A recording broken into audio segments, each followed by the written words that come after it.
Saan po galing yung mga bata? Bakit? Baka magaling.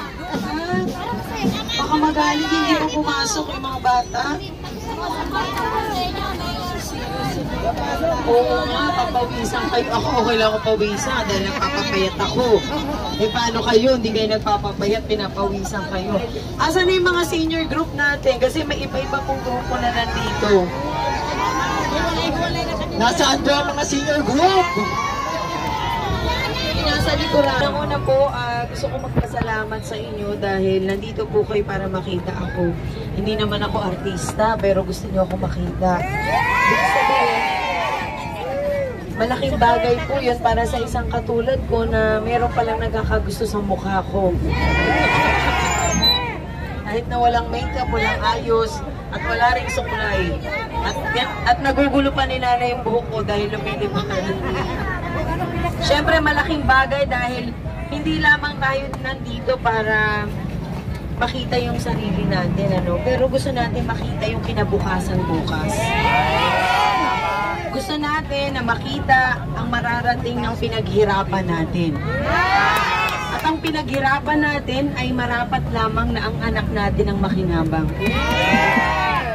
Dahil ang lahat po, sa lahat po ng ayaw ko ay yung mismo tayo pa ang mawalan ng tirahan sa Maynila. Lalo na po yung mga senior citizen natin na dapat bigyan ng programa at benepisyo. At bukod po dyan, yung mga magulang, mga solo parents at mga anak po natin, ayoko po maghanap buhay, bata pa lang naghahanap buhay na. Kasi dapat na-enjoy nila yung kanilang kabataan at yung natututunan sa eskwelahan ay siyang dapat makatulong sa kanyang kinabukasan. Kaya ako po ay narito para labanan po natin yung anumang nangyayari sa sitwasyon ngayon na ito po ay dapat nating labanan sa pagpili gamit ng tamang puso. Hindi po tayo naghahangad ng kaaway o kagalit, pero ang hangad po natin ay mangibabaw pa rin ang kabutihan para sa ating lahat. At para sa mga nandoon na parang may outing yata doon sa gilid, gusto ko malaman ninyo na ako po ay kaisa ninyo sa lahat. Kaisa ninyo ako hindi lamang sa puso pero sa gawa na gagampanan po natin ang ibibigay po sa atin ng Panginoon Diyos at ni Allah. Kaya para sa mga batang ito na hindi ko alam, kaya mo bang basahin yan, anak? Basahin mo, anak. Ng Maynila, ikaw pa rin ang aming hinahanap na at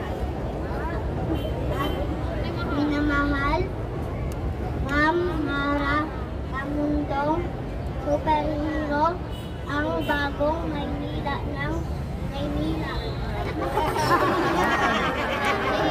Ang super ng bagong Maynila. Palakpakan po natin, o, diba? Nabansagan daw akong superhero, o. Baka mamaya nandun ako sa puno. Yung pala, manananggal pala. Hindi pala superhero, manananggal pala kasi gutom kayo, gutom din ako. Maaga kayo nagising, maaga rin ako nagising. Pero ano po ang dulo nito ng ating ginagawa? Dapat yung may mapupuntahang mabuti para sa ating lahat. At ang hiling ko lamang po sa inyo, na kahit ano pa ho ang presyo ng ating mga daliri sa susunod na mga buwan, pero ang puso po ay iwanan ninyo sa inyong puso dahil siya po ang pipili ng tama para sa ating lahat. Maraming salamat! Kaya nga nakapulay, kasi kulay puso eh. Yan na nga po, ang sabi ko, huwag po kayong maguluhan sa ating kulay dahil ang kulay po natin ay pula tulad ng ating puso. Baka naman iba-iba ang kulay ninyo, magising ninyo, eh parang rainbow colors na kayo. Ano po? Anong kulay na lang ako? Aba, syempre, baka maguluhan din. Nag-iisa ka lang sa akin, Ma'am Mara!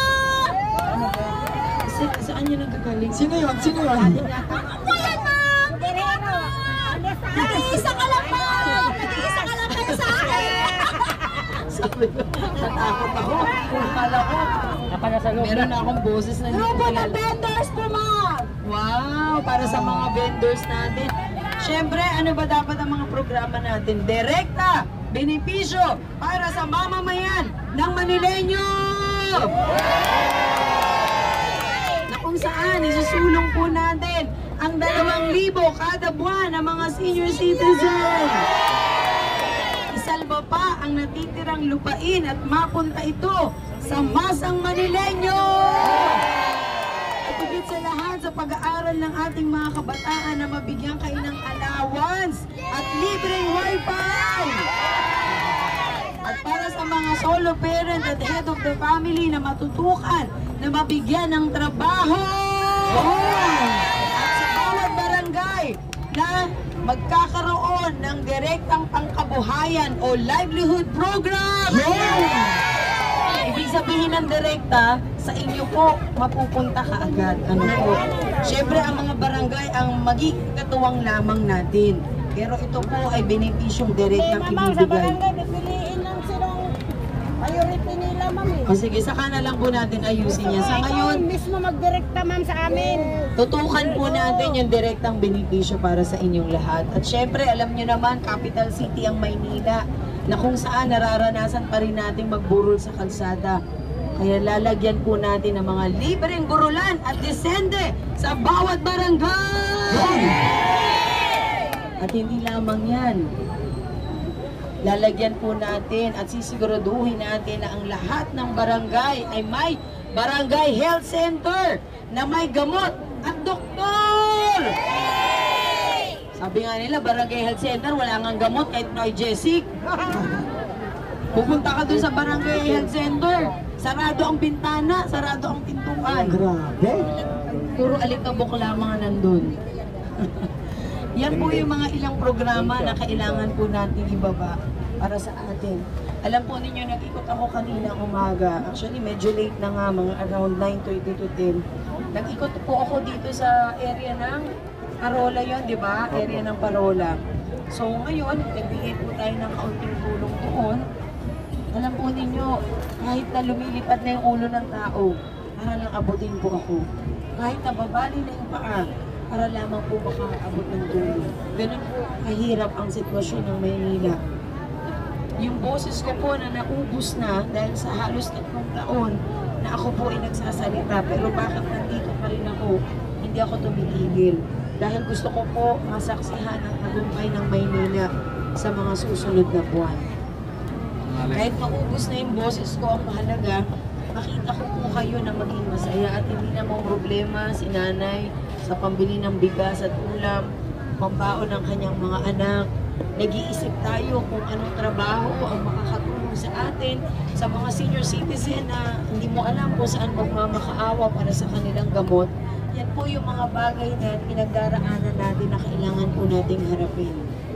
Hindi po natin kailangan manira ng ibang tao, pero kailangan din po natin kumilos para sa ating pamilya at sa buong bayan ng Maynila. Kaya mabuhay po kayong lahat! Mabuhay ang superhero! Super!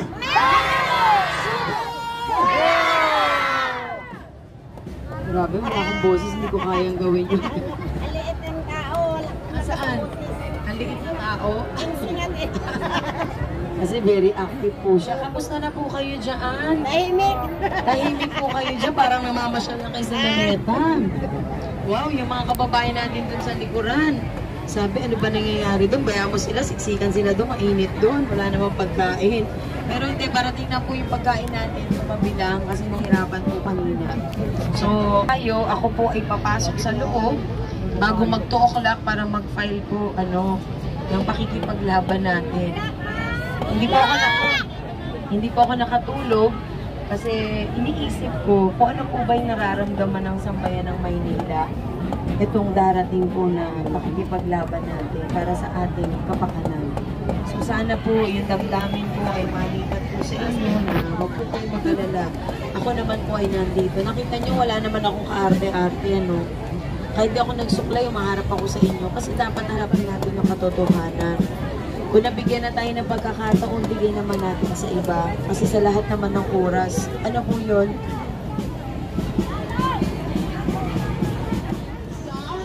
Isa, dalawa, tatlo, apat, lima. Yung mga nasa anin singit na kayo dyan sa paklima. Sige. Dapat pantay, diretso lang ang linya. Oh.